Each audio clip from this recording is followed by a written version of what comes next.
As an interview subject, Christopher Nolan is an expert diplomat. He's great at sounding forthright while not saying anything particularly revealing, but holding forth on his career in an hour-long conversation with Foxcatcher director Bennett Miller at the Tribeca Film Festival last night. The Dark Knight and Inception director did open up at a couple of points. Maybe it was the fact that he was talking shop with a fellow filmmaker, but Nolan seemed refreshingly reflective, particularly as he discussed some of the opportunities he'd been given in his career. If there's one thing that I've been fortunate in my development as a filmmaker, it's that I've always worked at a comfortable scale, Nolan said. I started very small, with the no-budget feature Following. Then, after I had done Following, I was able to show people the script for Memento, and it had a similarly non-linear structure. It was a difficult script to read on the page, but Following was a clear illustration of how it might work on screen. Making the $3.5 million Memento, Nolan said, was a huge leap. That was the moment in which you had to just turn up for work and see all these trucks, and all these people hanging around, and this huge machine, and go, okay, I'm just diving in now. The success of that film then provided Nolan with his entree into studio filmmaking, but at a more modest scale, with the moody crime drama Insomnia, which was a very comfortable first step up as a first studio film. My first time working with huge stars like Robin Williams, Hilary Swank. Doing my first studio film in that way was a key part of gaining the confidence to ignore the huge machinery, and not feel the weight of that every time you told somebody where to put the camera. Nolan contrasted his experience with those of other directors today. There are a lot of directors today who get thrown into much bigger films, having done their version of Memento, whatever that is. I actually got a much more comfortable path into bigger and bigger films. Nolan didn't name names, but one wonders if he was thinking of directors like Colin Trevorrow, who was given Jurassic World after the very low-budget comedy Safety Not Guaranteed, and David Lowery, who got Disney's Pete's Dragon remake after the tiny, moody drama Ain't Them Bodies Saints.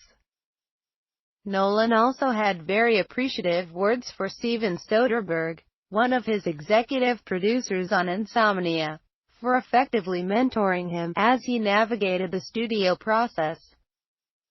Being a film director, in industrial terms, is a very paradoxical position, he reflected. You are hired by people who then give you the appearance of wanting to control you, but they've hired you to resist them. They've hired you to have a point of view. So there's this weird tension. You're being paid to disregard those pressures, but at no time is that ever acknowledged. Soderbergh had developed such a reasonable attitude to it that in no way compromised what he was trying to do creatively. It was all about having respect for the other person's point of view. It was all about saying, okay, the note might be wrong or the suggestion on how to fix it might be wrong, but they're saying it for a reason, and you have to figure out what that reason is. Now, admittedly, sometimes that reason is ego, or trying to impress their boss, or whatever it is, but very often there's a creative reason.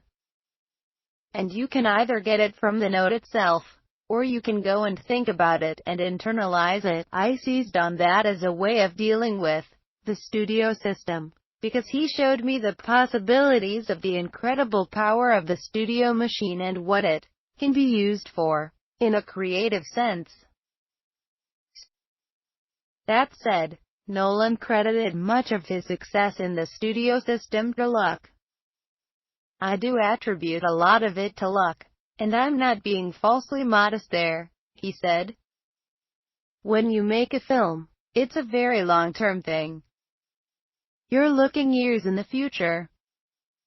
The idea that you can gauge what an audience is going to be interested in, or what a marketing department can sell, is completely untrue. One recent example is working with Matthew McConaughey on Interstellar. Once he won the Oscar for Best Actor, everyone at the studio credited myself and Emma Thomas, Nolan's wife and producer, as geniuses. But the truth is we cast him long before any of that happened.